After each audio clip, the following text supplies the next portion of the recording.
Hello, Boomers. Brian Tong from Boomer Life. And today we're here to talk about insurance, life insurance. How boring can that be?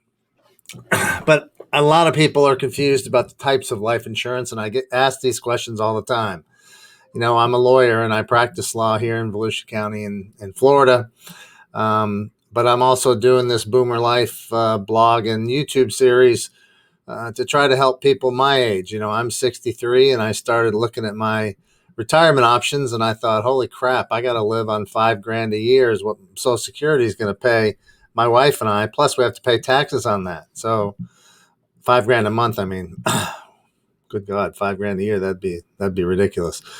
So I said, man, we gotta figure out a way to help that fund out a bit. So we're trying to build up some digital real estate with this affiliate marketing program from Mantra. And so anyway, that's what's up. So life insurance, do you have it? Most people do, I think. Do you need it? What are your options?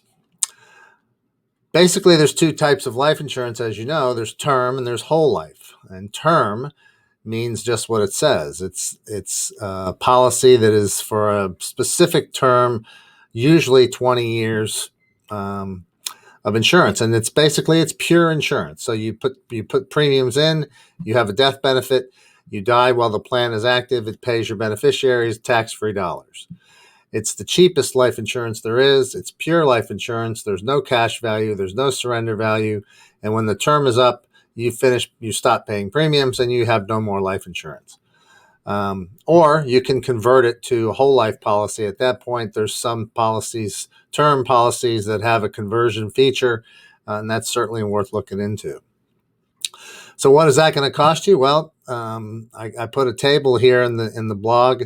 If you're 25 years old, you could buy $1 million of insurance for $44 a month.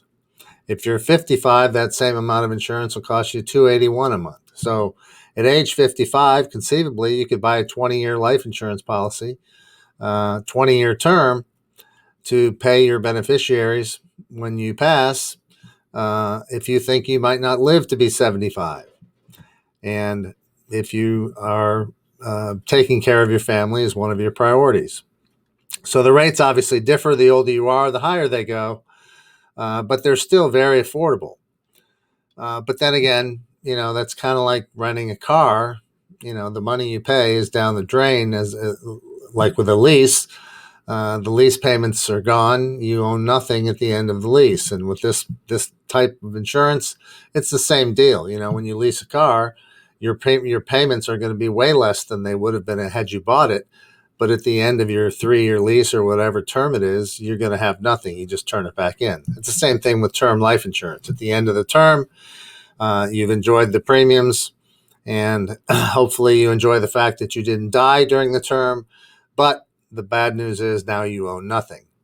So to me, something that you pay into kind of a forced savings plan in a whole life policy is a better way to go. So what are the types of whole life policies? Basically, there's three. There's whole life, variable life, and universal life. And whole life, basically, it's permanent insurance. It lasts through your whole life so long as you pay your premiums. And it has a cash value or a savings component, which makes it much more expensive than term life. But it's an easy way to protect your family without worrying about the expiration date.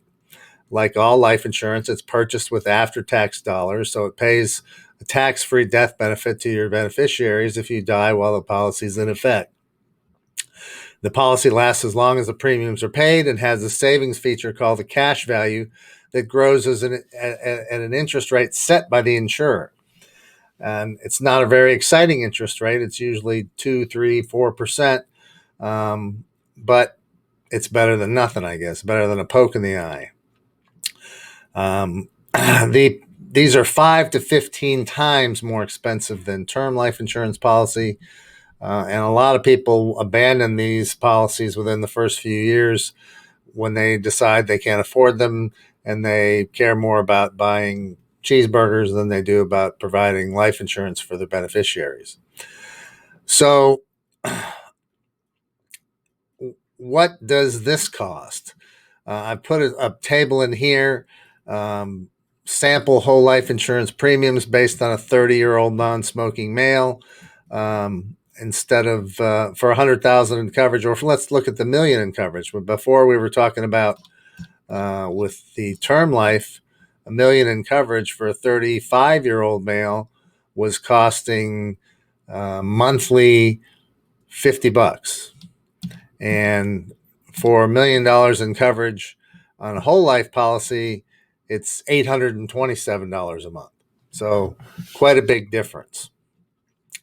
And the premiums will depend upon your health, and you may or may not have to get a medical exam with term insurance. A lot of them you don't. With whole life, you're probably going to have a medical exam. And the older you are, and the riskier you are to insure, will affect your rates. And also, if you have risky hobbies, like I'm a pilot, so that raised my life insurance premiums, even put a cap on how much insurance I could have. Also, I'm a skydiver, and that also affected things. So there you go. Now, variable life insurance. This is a more complicated version of permanent insurance. It has the same kind of monthly or annual premiums, but it also differs in that it gives you the opportunity to invest the cash value in various funds offered by the insurance company, including mutual funds and annuities. So the investment performance can reflect broader market trends, and you can earn way more interest in this type of policy than you can in a standard whole life policy with a guaranteed annual interest performance number. And I've put the pros and cons back here in the blog of this type of insurance. And now, the one that I find to be very interesting and that I've kind of stumbled on recently that I plan on looking into and maybe purchasing is an indexed universal life insurance policy. This has a cash value tied to indices like the S&P or the NASDAQ, which, if you haven't noticed, have been doing very well for the last few years.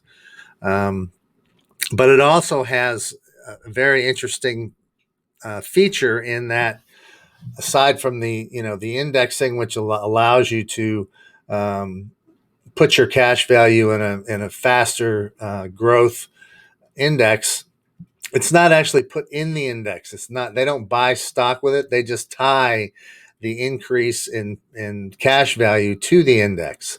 So there's no risk if the index actually goes down. And you can also have step ups where your policy steps up at certain periods of time and then can never go below that. But most interestingly, with an indexed universal life insurance policy, you can borrow your cash value. So let's say I pay $100,000 for a life insurance policy. Half is insurance, half is cash value with a $50,000 benefit, death benefit. Of course, you got to fund the whole thing at once in the example I'm giving you. But if you did that and you had, let's say, or if you built it up over time with monthly premiums and you got to the point where your cash value was $50,000, and let's say, okay, I want to go buy a $50,000 Cadillac today. Well, I could go to the Cadillac dealer and probably get an 8% loan from GM, put 20% down and have payments with interest and end up paying 70 grand for my $50,000 car by the time I make all the payments. Or I could borrow my $50,000 cash value from my indexed universal life insurance policy with no application required, simply take the money out, pay cash for the car. Then I could pay, let's say my car payment I was willing to pay was $800 a month. Now I simply pay $800 a month back into my life insurance policy, no interest, just simply pay the amount I borrowed back in. It continues to earn interest as if I never took it out, and I don't pay any interest on my loan. So instead of paying $70,000 or $80,000 for my car with interest, I'm only paying $50,000 for it. I refund my policy, and I'm back to square one, having paid zero interest for my car loan. And if, let's say, times get bad and I don't decide not to pay the money back, well, that simply reduces the death benefit. There's no penalties attached. So an indexed universal life policy is something very interesting to look at, something that you can use to really reduce the amount of interest that you pay on your large purchases like planes, trains, and automobiles. So it's worth thinking about, don't you think?